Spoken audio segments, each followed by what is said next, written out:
Hello mga kabugnaw, saya na naman tayo.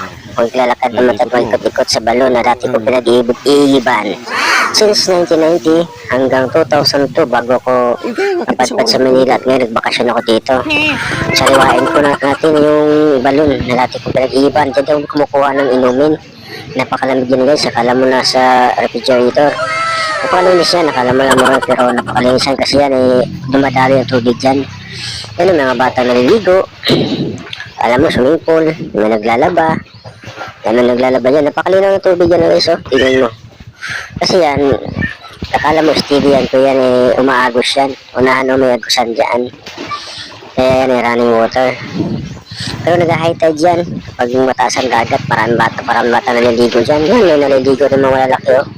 Ano pag high tide, napakarami naliligo. Yan yung paligid niya guys, mga punong kahoy, saging, mga bato. Yan na maraming mga taniman ng mga saging. Pwede ka lumilim dyan pag tanghali. Napakalamig dito maligo guys, ano pag tanghali.